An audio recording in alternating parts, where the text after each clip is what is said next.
Good evening and welcome to the 2022 Wilma Dykeman Stokely Memorial Lecture. Tonight's lecture is presented by the Friends of the Knox County Public Library and the John C. Hodges Society of the University of Tennessee Libraries. My name is Paul James and I'm the Vice Chair of the John C. Hodges Society. The Hodges Society supports the UT Libraries through monetary gifts, engagement with library programs, and by raising awareness of the value of the university libraries within the local community, across the state, and also to researchers from around the world. Each year, this memorial lecture is an opportunity for fellow book lovers and library supporters across our region to come together to celebrate the legacy of Wilma Dykeman Stokely. It's an honor to welcome you to this, our second virtual installment of this annual event. We miss seeing you in person, of course, but we're thrilled that you're joining us tonight, perhaps from the comfort of your own home. It is now my pleasure to welcome Jim Stokely. Jim is the son of James Stokely and Wilma Dykeman Stokely. Jim is, like me, a board member of the John C. Hodges Society, but he also serves as president of the Wilma Dykeman Legacy, which is an organization that sponsors events and activities that sustain the values for which Wilma truly believed in: environmental integrity, social justice, and the power of the written and spoken word. We want to acknowledge all that Jim has done over the years to preserve his mother's legacy, including donating his papers to the University of Tennessee Libraries, where they're available to students, faculty, and members of the community for study and research. Jim, it's wonderful to see you again tonight. How are you doing? Doing well. Thank you, Paul. Well, as always, I'm here not to deliver any kind of speech, but to tell jokes. I'm going to tell two jokes. These are the best I've heard from the previous year. Now, folks, it's been another bad year. So don't blame me if this is the best we poor humans can do. So yesterday, I asked my wife if I was the only one she'd ever been with. She said, no, all the others were 9s and 10s.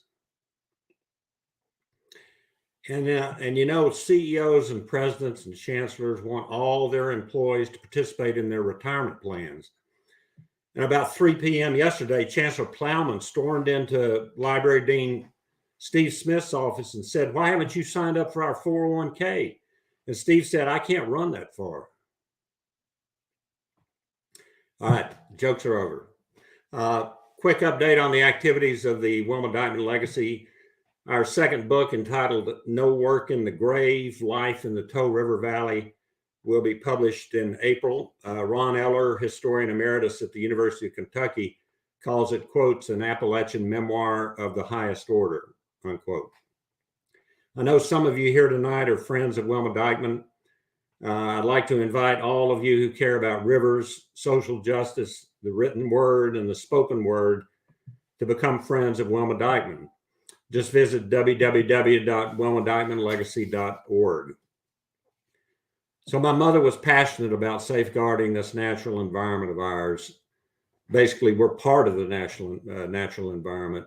In 1955, she published her first book, The French Broad, which detailed water pollution and brought river contamination to the nation's attention. Ahead of her time, she believed environmental protection is something for which we each bear responsibility. I am thrilled tonight to continue this important and timely conversation with our speakers. Kathleen Dean Moore is a writer, moral philosopher, and environmental thought leader, devoted to, as she says, quotes, the defense of the lovely, reeling world, unquote. This past year, she published 2 books. One is a devastating indictment of fracking. The other, titled Earth's Wild Music, Celebrating and Defending the Songs of the Natural World, is a love song to a vanishing world of bird song, wolf call, and whale bellow. In her forthcoming book, titled Take Heart, Encouragement for Earth's Weary Lovers, a collection of short essays and drawings, Dr. Moore offers inspiration for Earth's protectors to continue the struggle. Chrissy Keuper is a news director at WUOT, which is Knoxville's national public radio member station. She's also the local host for All Things Considered. She hosts WUOT's monthly public affairs series called Dialogue, and she has been a book discussion leader for the Knox County Public Library's All Over the Page series. In addition to that, Miss Keuper grew up in the Asheville, North Carolina area, the same area where Wilma Dykeman grew up. So following a presentation from Kathleen Dean Moore, Chrissy Keuper will join her on screen to interview and moderate the live Q&A.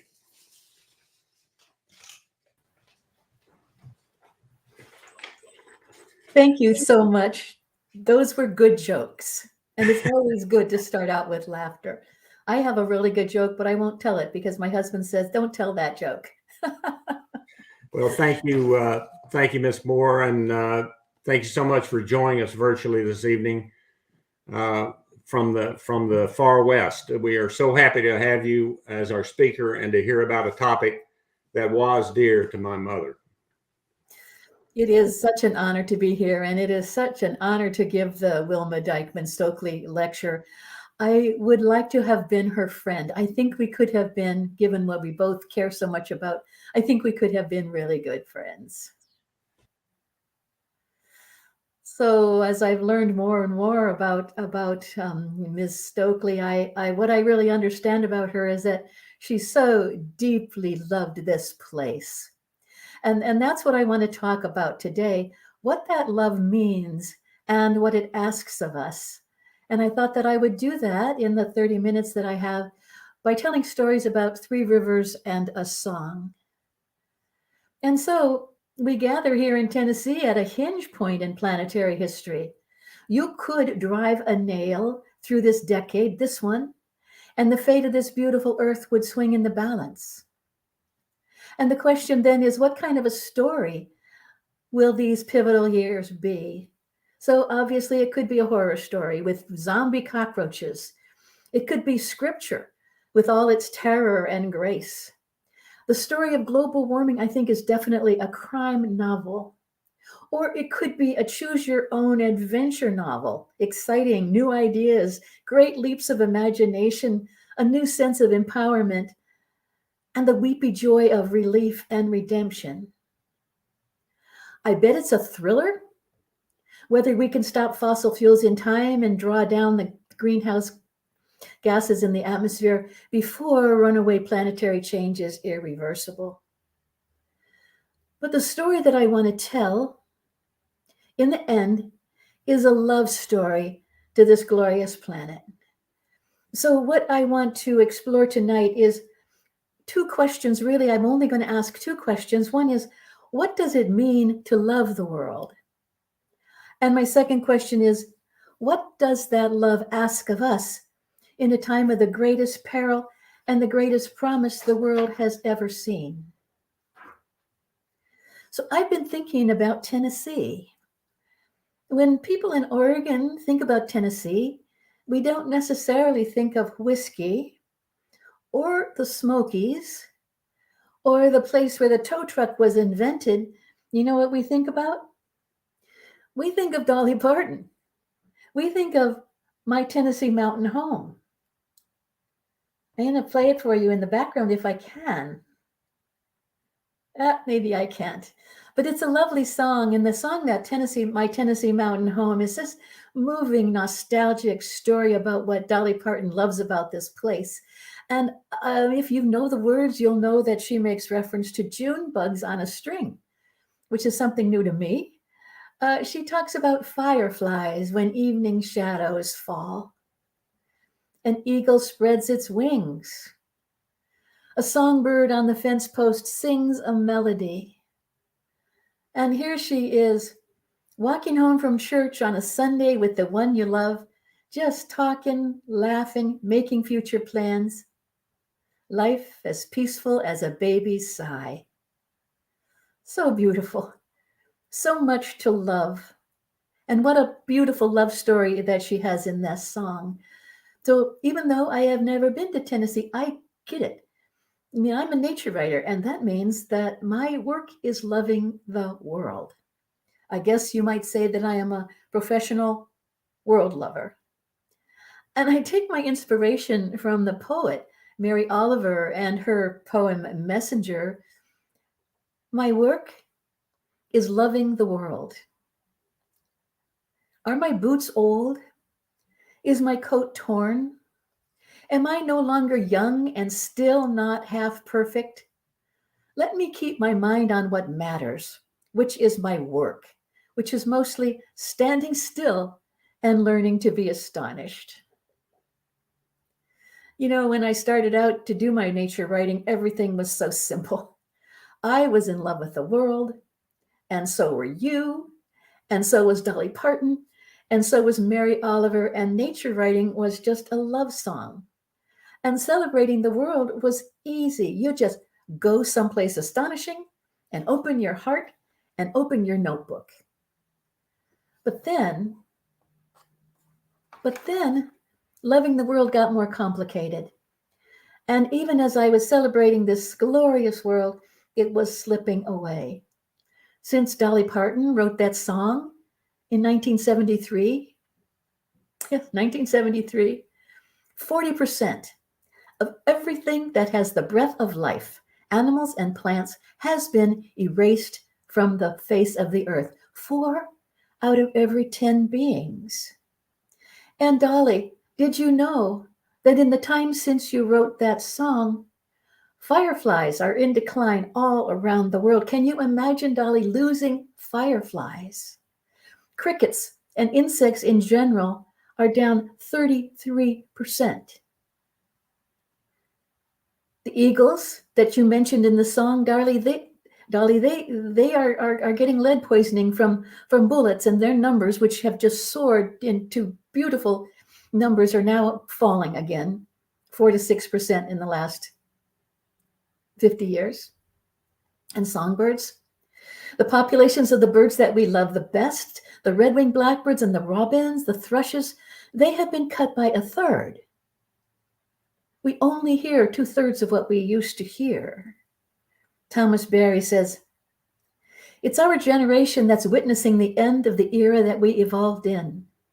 My generation has done what no previous generations could do because they lack the technological power, and what no future generation will be able to do because the planet will never again be so beautiful or abundant. Unless we act against climate change, I will die in a world, you will die too, in a world that is half as rich and life-drenched as the world we were born into.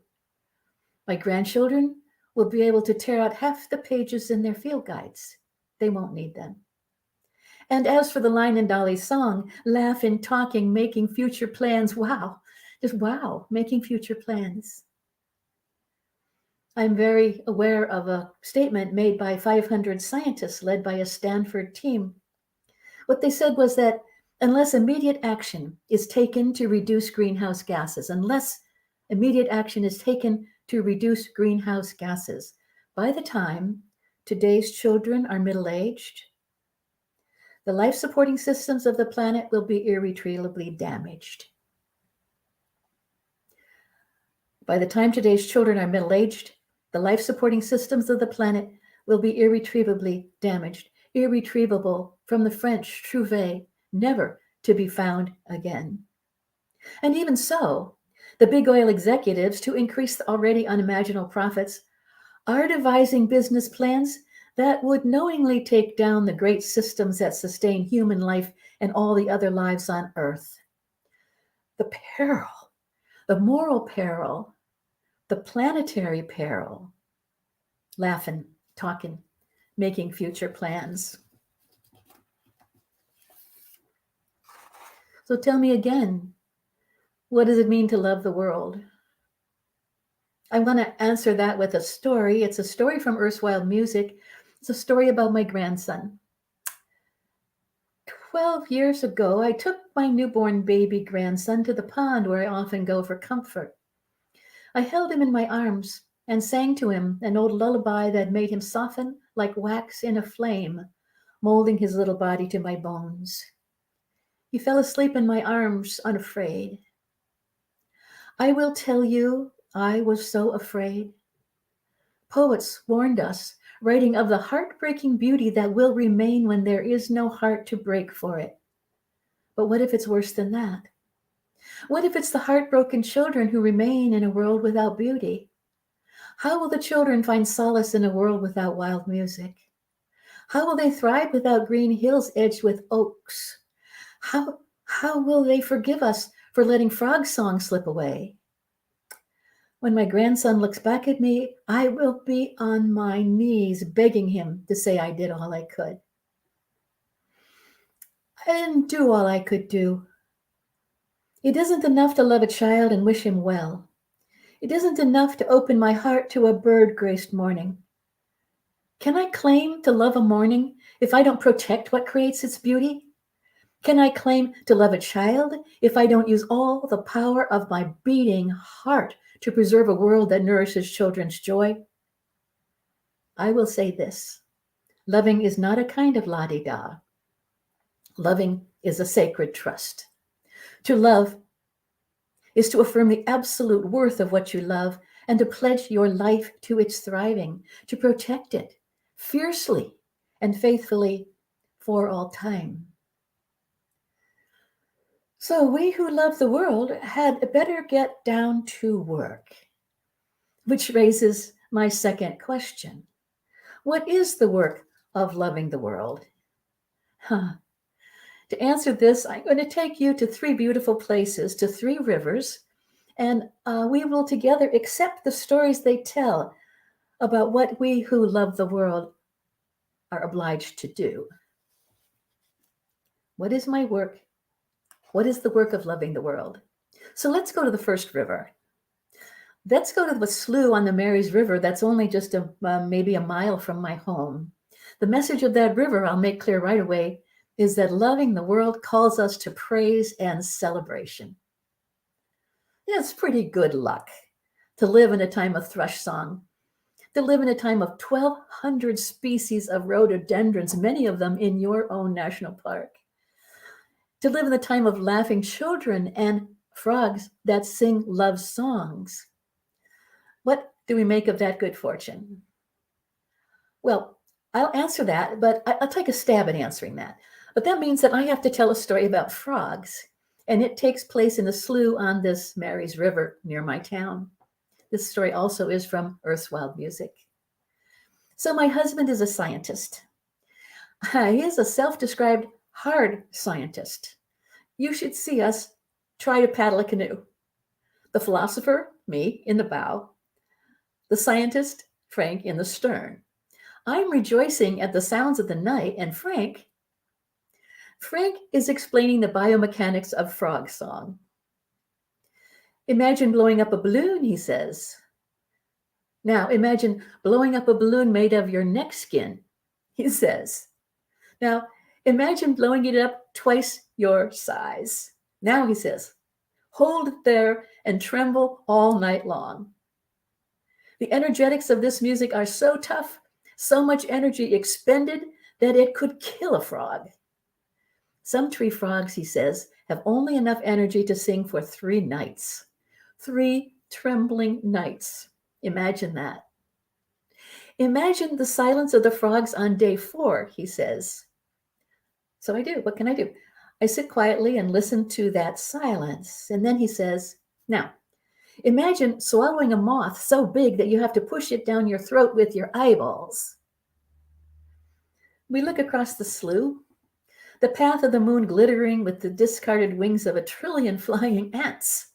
And we look at the moon itself bulging out between black mountains. We note, in passing, that we ourselves are sailing at 1 zillion miles per hour through the darkness, spinning in a spiral galaxy slung across space, slung out with all the singing frogs and the quiet ones, all of us up to our eyeballs in swamp. And if we even think about our own sparkling minds on that sparkling lake, if we even think about the molecular structure of awareness, the biochemistry of celebration, the universe singing its own praises in the language of philosophy and science, we have to hold on to keep from swamping the canoe, astonished and shaken. So here's what I want to say. It is this love for the world, our joy in it, its glory, that is the foundation for our obligation to its continuing. The very same impulse that says, this is wonderful, is the impulse that says, this must continue. If this is the way the world is, extraordinary, surprising, beautiful, astonishing, mysterious, contingent, beloved, then this is the way I ought to act in the world, with gratitude and celebration, with caring and respect, and above all, with a sense of responsibility to make sure it continues to be. So there we have it. From the Mary's River, the first duty of a person who loves the world is to celebrate it. So let's go to the second river. This river is the Okavango River in the northwest province of Botswana. The message that it sends us is that love for the world creates an obligation to warn of danger to it, to bear witness to the harms against it. The rivers in the Okavango River system are seasonal rivers, and so they are subject to terrible flash floods. And whenever the upstream farmers and the communities there along the rivers and the streams notice there's signs of flooding, they notify their downstream neighbors that the floods are coming, and they do it by drumming and blowing horns and shouting and singing. To me, that's a morally beautiful thing, the dance of shared alarm, the dance of shared alarm. And so I would ask, can we do less living here on the river of time? We who have a clear vision upstream and downstream to the consequences of global warming and climate justice, can we do less than also sound the alarm? Here's what troubles me. Fully 65% of Americans feel a personal sense of responsibility to help reduce global warming, 65% of us. And yet an even higher percentage, 67%, say they rarely or never even talk about the crisis. What gives, America? I sort of get it. People don't want to hear grim, and nothing angry or alarmist. They don't want to hear anything too dark. Give us reasons to hope, they tell me. Always give us reasons to hope. But give me a break. We are well on our way to turning Earth into Venus, a planet that, it must be noticed, doesn't support life. And we're not supposed to talk about it? Here's my point. We have to, as a matter of will and courage, face the truth of our time and beat the drums with warnings. What are the truths we have to tell? Say it, that the world is crying out for help in all the languages of fire and storm. Say it. We know that an economy that prides itself on accumulating wealth instead of sharing it, a culture that gobbles up the fecundity of the planet instead of nurturing it, an economy of infinite extraction will kill off the sources of its sustenance. We know that if we don't put the brakes on climate change now, it probably can't be stopped. We know that fossil fuel companies, to make astonishing, unimaginable profits, have shown themselves perfectly willing to take down the systems that sustain life as we know it on Earth and cause suffering on a scale never before seen. We know. And that knowing has moral consequences. We have to talk about justice. There was a time when people understood global warming to be an environmental disaster, posing existential danger to polar bears, jungles, boreal forests.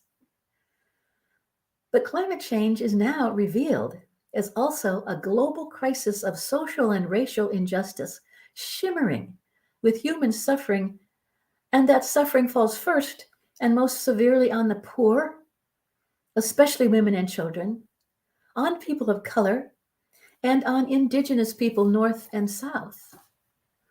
What strikes me as morally unspeakable is that the geographies of climate injustice and vulnerability now map closely onto historical patterns of colonialism and socioeconomic, racial, and gender injustice. Pope Francis said, Climate disruption is one of the greatest moral disasters of human history because the people who will suffer the most have been the least responsible for its cause. We have to talk about justice. We have to talk about the violation of human rights. Climate change and the extractive industries that feed it are not just unjust. They are unjust in a particular way. They are directly violating rights guaranteed by the Universal Declaration of Human Rights, a document of moral consensus like the world has only seen once. I could talk about any human right you want, and we would find it under assault by the fossil fuel industry and compliant governments. Anyone you want, but I want to talk about the human right to clean water as it's affected by hydraulic fracturing just for a moment. And I chose that because as I understand that affects you here now. So hydraulic fracturing or fracking, as you surely know, sends a mixture of water and chemicals under high pressure into rocks underground and cracks them so that they release oil and natural gas. Then the oil companies separate out their product and they store the wastewater in pools or re-inject the contaminated water into wells underground. You know what else is underground is human water supply. Now, the fracking industries don't have to tell us what they are putting in their fracking fluid. They don't have to tell us the names of those chemicals that they're releasing into the water table. So I don't know what those chemicals are. They evidently don't want me to know. But I do know that in the West, where fracking is ubiquitous, the chemicals that they're inserting into the ground include benzene, toluene, ethylbenzene, arsenic, cadmium, formaldehyde, hydrochloric acid, and mercury. And I know that these are the chemicals that are customarily used to kill insects, clean toilet bowls, strip paint, polish brass, etch glass, preserve corpses, and commit murder. Warn people. Speak out. When these contaminate your water, your right to clean water has been violated. I would paraphrase the Boston College scholar Ibram X. Kendi. He says, it's not possible to frack without spoiling the land. It's not possible to spoil the land without spoiling also the livelihoods and the homes of people. It's not possible to destroy people's livelihoods and homes without devaluing their way of life. It's not possible to devalue entire ways of life without devaluing also its people. And so racism and colonialism are built into the very structure of fracking as it devalues entire neighborhoods and devalues entire classes of people. There are so many truths to be told. To tell people that you can't have a thriving ecosystem unless people are treated justly, and you can't have social justice unless the ecosystem is healthy enough to support all lives. Ecological thriving and social justice walk arm in arm singing behind the banner of climate justice.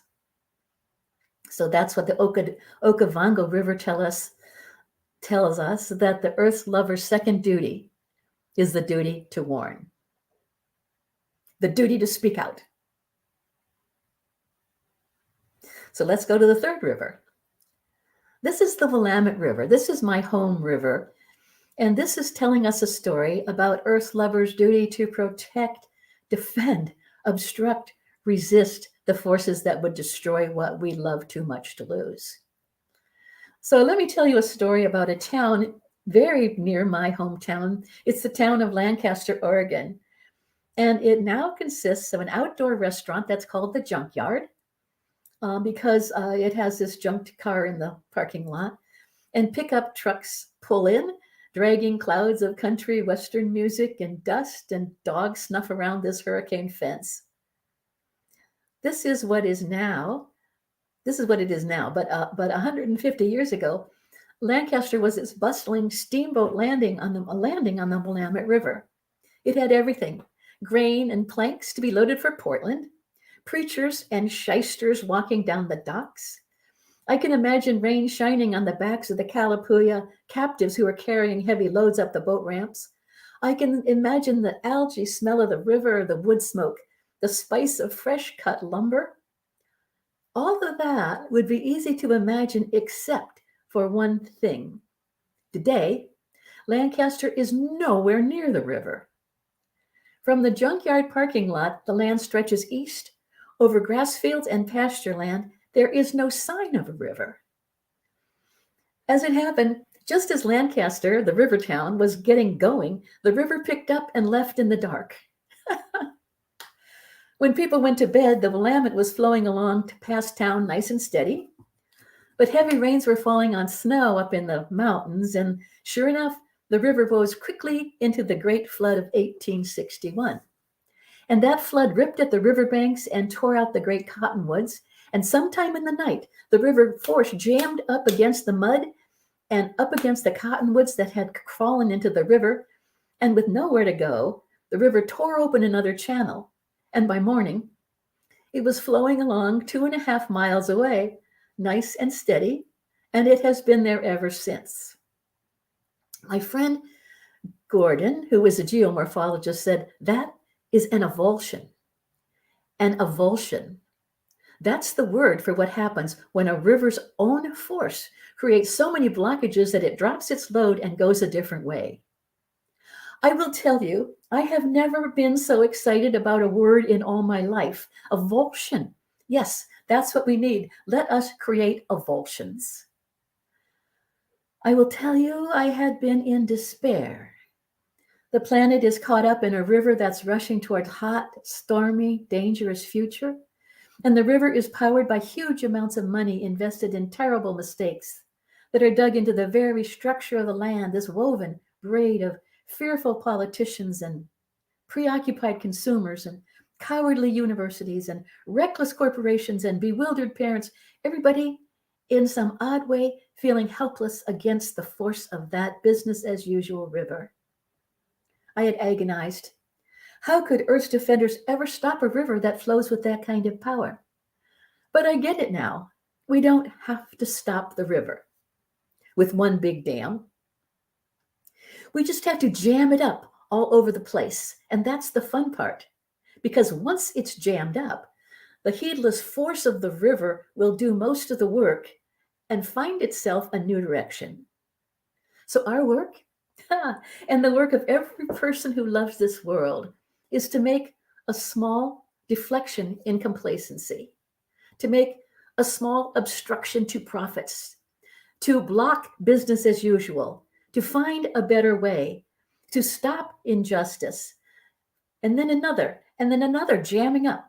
And as it swirls around these subversions and these snags, the river, the current of business as usual, will slow and it will lose power, and it will create new systems and structures that change its course forever. And new ideas will grow there, creating thickets of living things and lifeways we haven't imagined. So choose your stone and drag it in, people. Chuck in a bunch of stones, or get together with your friends to roll in a boulder. Push over a dead cottonwood, build something new. It doesn't matter what. Just get in the way of the destructive forces. Just get in the way. And remember, we're not trying to save our way of life. No, we're trying to save the world from this way of life's destructive power. So that's what the Willamette River has to teach us. On the Willamette River, an earth lover's third duty is to defend. The eco-philosopher Joanna Macy says, you don't have to do everything. Do what calls your heart. Effective action comes from love. It is unstoppable. It is enough. I think that is right in every sentence. So let's look at them again. You don't have to do everything. The planet's problems are knotted together in causal tangles that might make us tear our hair. But this is a good thing. It means that an intervention at any single point will have an effect on the whole mess. So, for example, more than 3 million people die each year from breathing polluted air. Go after that, and we will find that the cost of shutting down coal plants is more than made up by savings to the healthcare costs. 2 problems, 3 problems, 4 problems, all solved by the same action. You just have to do your part, and the effects will radiate through the systems. Joanna Macy's second sentence, do what calls your heart. Your work, Frederick Buechner said, is at the intersection of your greatest joy and the earth's deepest need. So I ask my students, what do you love more than anything? What would you never give up? Hip hop, says one.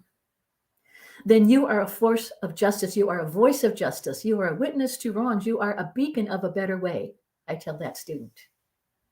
Another student, of course, says beer. Then I say you are a protector of barley and hops from agricultural poisons, and so you are a protector of rivers and all their glistening lives. What else do you love? My girlfriend, says another. Then you are a warrior for wisdom. You are a warrior for women, standing against rape and murder and the invisible violence that women, especially Indigenous women, face every day. And then the student says, more than anything else, I love my little daughter. I move closer to that student and touch her shoulder, trying not to cry. Then you, I say, are a climate activist. Joanna Macy, effective action comes from love. Hate and anger are heavy burdens. You can carry them if you want, I tell my students. But hate will steal your strength and sour your satisfactions. Lay that burden down. Quoting John Lewis, lean toward the whispers of your own heart, and both you and your work will be transformed. So you will be joyous in your work of loving the world, eager and fierce and courageous as love tends to make us. Love is unstoppable, and that is enough. So may you find the will and the courage to defend the world you love too much to lose. Thank you, everybody. Hello, Kathleen. Hi, Chrissy. How are you? I'm good. It's good to see you again. Thank you. Good to see you. Your presentation is very touching. I want to ask you about language and the power of words. You have mentioned how we bear witness, we make observations, and we must defend and impart warnings about what is happening around us. I work in the media, as you know, and the words that we use create reality. When we're talking about language and philosophy, I think that I'm always reminded now, a former colleague of mine said when the pandemic was getting underway and there were mask mandates and restrictions, that he'd never heard the word draconian used as commonly as it was being used all the time to describe many, many things. Those words that we use over and over become reality and change philosophy and influence how people think about the world. So when we say things like we're battling climate change, or just the types of words that we use, I wonder if there are certain words that you come up against when you are thinking about the world and nature and love and talking to your students about going on and making change, that you don't think we should use, and maybe give us some words that we should use instead. So many people want to tell me what words not to use. So many people want to tell me not to use the angry words, not to use blaming words, not to use outraged words. But then how do you talk about what's happening? People tell me not to use words of fear and trepidation and sorrow and loss. But then how do we talk about what is happening? You have just seen me try to change the narrative from battle to love. You've just seen me try to turn from action that's based on fear for the future to action that's based on excitement about what we might create to protect what we love. But I think there's room for all of those kinds of narratives. In a different setting, I would defend outrage. I would talk about outrage as a measure of our conviction of what's right. I would talk about grief as a measure of how much we value the world. But not tonight. Not in the Stokely's lecture. This seemed to be a time when we would rally ourselves to defend what we care about. Yeah. I love the word avulsion. Isn't that a good one? Yeah, that's I don't think I've ever heard that word before. No, we've got to think about it more and more and use it all the time. Yes, I wonder, it made me wonder about balance, because you talked about it in a way of, we can throw things in the river and then the river will change course too. And part of our, the peril that we are in now is that we have lost balance.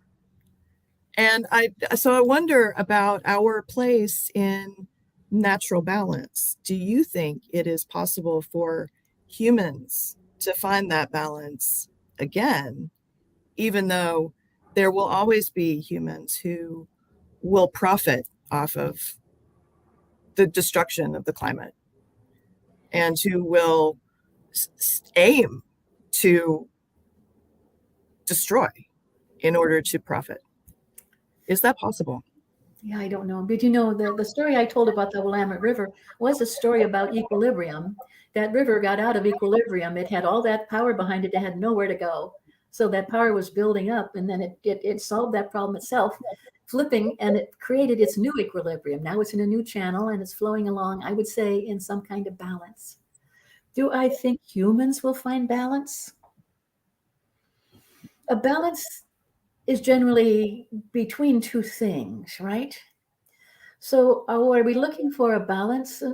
Chrissy, are you looking for a balance between creation and destruction, between Father Time and Mother Earth? Are you looking for a balance between profit and praise? I don't know how to answer your question except to say that I think that it's unlikely that balance is where we will end up, because balance seems to be a certain stasis, a place where things have settled into some sort of state. And I think that that's not how it's going to be. It's going to be change. And so it'll be, this balance is unbalanced. But when I think about the constancy of change and the necessity of changing ourselves, I think about Charles Darwin, and let me get that right. He said, the species that survive are not the ones who are the strongest, and they're not the ones who are the smartest. The species that will survive are the ones who know how to change. And so I think, okay, we're not the strongest. We may not be the smartest, but human beings are pretty good at change. And that's, I think, what we had better bank on, that we will find a way to change and change fast. Yes. Could you tell us a little bit about your book, Take Heart? Oh. Because if all of this, discussion of the dangers that we are seeing and are in, I would like to know how you could teach us to take heart. People are the people who come and talk to me are tired. Climate activists are tired. They've been fighting this battle since the 70s.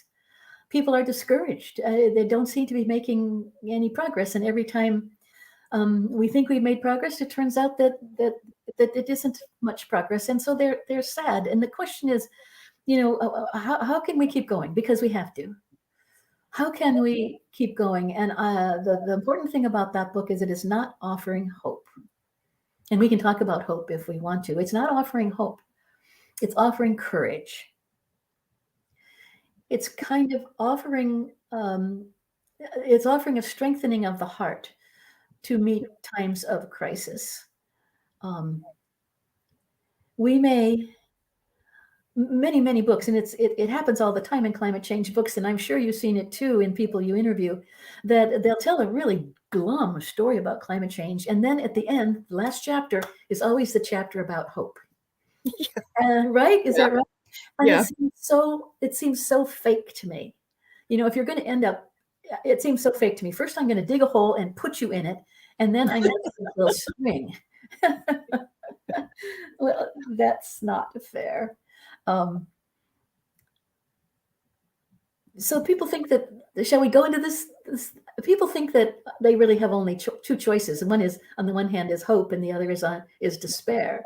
And that's a terrible choice, because if you have this kind of false hope, then you're going to say everything's going to be okay, so I don't have to do anything, and that's kind of a moral abdication.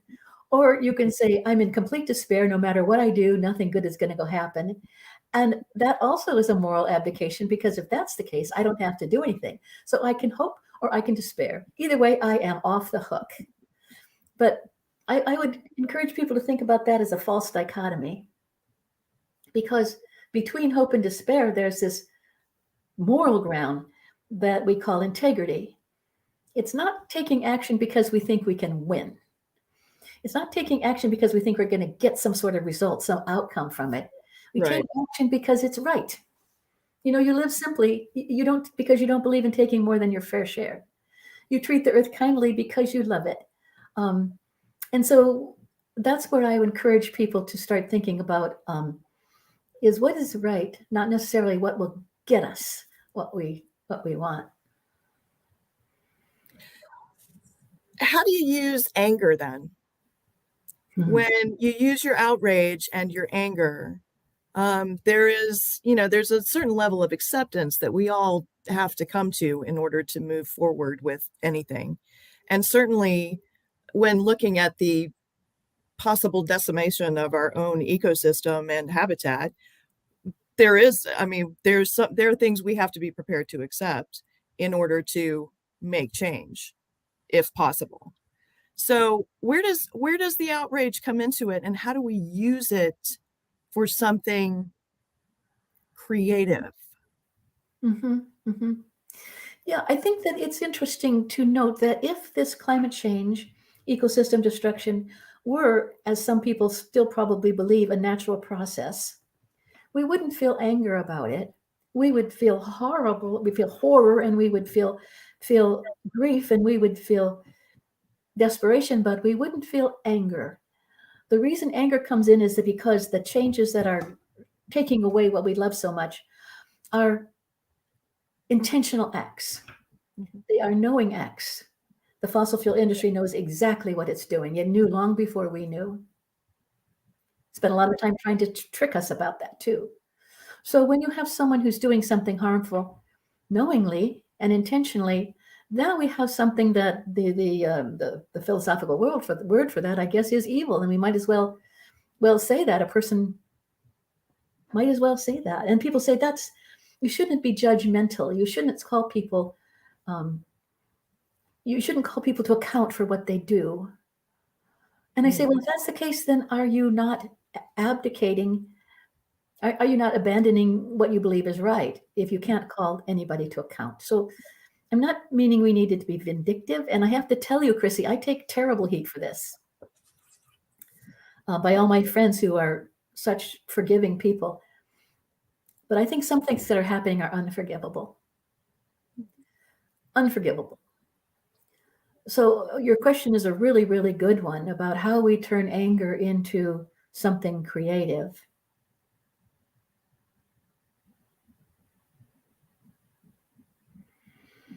I don't know. Yeah, it's hard to answer. Yeah. I think this is what we all must be thinking about, though, to walk into the future now, because we are angry. Yeah, and it is really true that it is, that the anger we see in people is in ourselves. It is not helpful. It's not helpful. So we have to find some way to transform it into something else. There's no question about that. Can we transform anger into grief? Maybe that's where we'll end up. Can we transform anger into action? That would be a wonderful way to end up. Yeah. Hopefully we can transfer some of that anger into going outside and being astonished. Nice. Yes. And the cure for every negative emotion, as far as I'm concerned, is gratitude. So going outside and seeing what gifts you've been given, recognizing them as gifts, and feeling gratitude. I don't think you can be angry when you're feeling grateful. I don't think you can be sad when you're being grateful. I'm not sure. Not sure. When you have students, and I work on a college campus, we are surrounded by young people who are learning. I don't think I realized until your talk that just in my lifetime, I was born in 1973. Oh my gosh. I didn't realize that that so much life had been lost in my lifetime. So it's, I feel overwhelmed by that often. I have a hard time understanding the perspective of a person who's much younger, having been alive when the climate peril conversation has gone on their whole life. How do you help younger students find a way to move forward and to find their place? Do you feel like they feel the despair that some of us older folks feel? Or do you feel like they are a little more resilient than many of us are? I had students, Chrissy. I left the university some years ago so that I could work full time on climate change. I felt that I could work more quickly outside of a university. The young person that I speak most to is my grandson, who is 12. And what he told me may be true of others. I'm not sure. I will get to your question, but first, can I tell this story? He said, I am trying not to love the world too much. I mean, I am having a hard time with that, but I am really trying not to love it too much, because I think that by the time I'm middle-aged, I won't have the world anymore, and I'll probably be dead. And I raged at him. I said, you will not be dead. Millions of other people of color, children in the Southern Hemisphere, other children will probably have been killed by climate change. You will not have. You have an obligation to stay alive. You have an obligation to learn everything you can so that you can prevent this harm from happening. Oh my God. You have to love the world, and you have to marshal your strength. So let's go back to those students. They're well educated. They are interconnected like they have never been before. They are motivated like you cannot imagine. Well, we're seeing evidence of the power of these things in the Ukrainian army. They are defending their homeland, these students are. And they are smart, and they are brave. And I don't think that it's fair for grown-ups, old people, to dump this problem on them at all. But I am thrilled to see them stepping up in such brilliant ways. Sandra Steingraber says we have to all find our place in the Save the World Symphony. And I think that, and when I first heard that metaphor, I thought, yeah, that's wonderful. Darn, I wish I had come up with that. And then as I was walking home from her talk, I thought, there isn't a symphony. there is no score. There is no conductor. We are making this up as we go along. This isn't a symphony that we're going to find our place in. This is improvisational jazz. And it's just perfectly suited to what young people are able to do. And you remember Miles Davis, the 3 rules of improvisational jazz? Let me see if I can get this straight. Learn to play your instrument. So that's the first advice to young people. Educate yourself, get the skills you need. Insist that the university not waste your time. Insist that the university give you the skills you need. So first, learn your instrument. Second, listen really hard to the music around you, which I understand to mean make connections with other people, become part of the music. But then the third rule that Miles Davis said, forget all the rules and just blow. That's just great. And that's right too.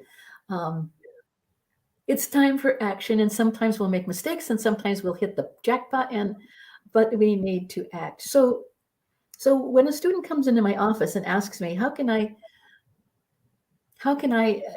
find my niche? How can I find my place in the climate struggle? I echo Robin Wall Kimmer, who says, if you want to know your work, ask what are your gifts? So the first question is, what do I know how to do? Or what do I want to learn how to do? What am I good at? What can I offer the struggle? Then what are your passions? What do you care about? And then you can put those together.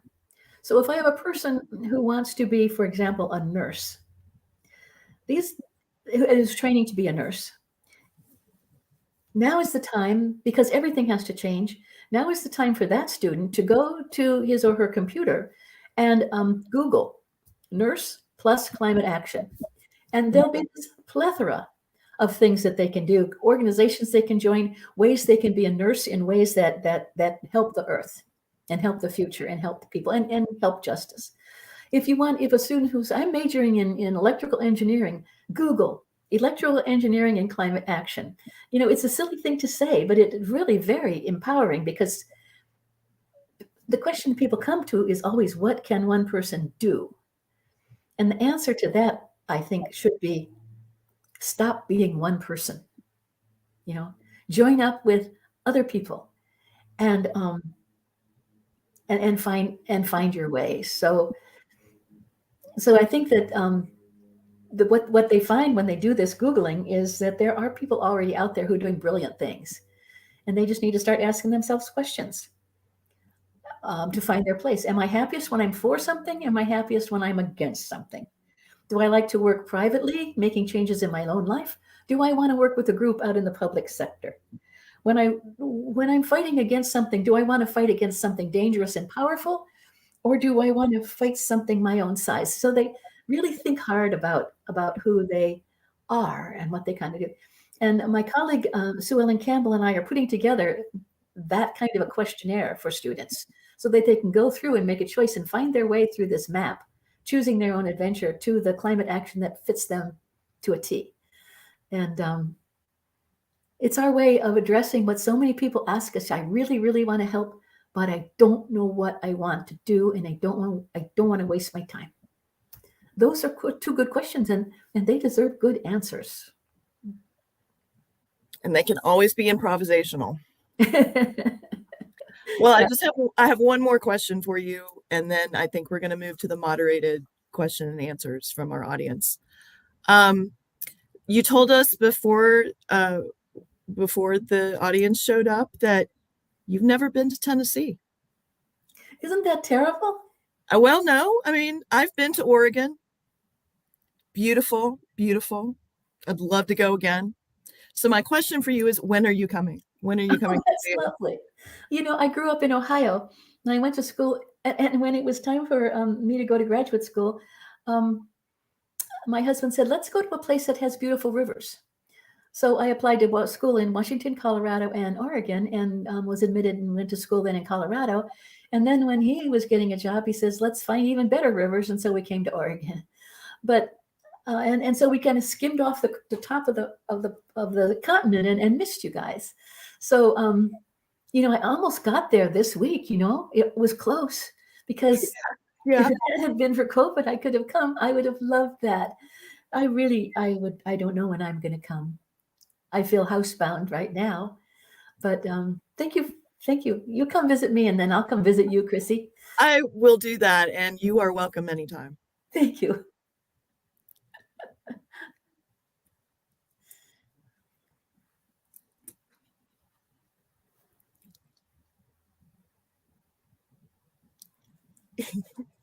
I guess I didn't read my note to myself to unmute. I'd like to thank both Dr. Kathleen Dean Moore and Chrissy Keuper for an inspiring and thought-provoking discussion. It has been wonderful to have you join us for the 2022 Wilma Dykeman Stokely Memorial Lecture. I'm Natalie Smith, President of Friends of the Knox County Public Library, an organization dedicated to fostering a love of libraries, books, and reading in the Knox County area through community outreach, advocacy, and support of the Knox County Public Library system and staff. In 2007, Friends established this lecture series to honor Wilma Dykeman Stokely's legacy by furthering the conversation on issues that were important to her.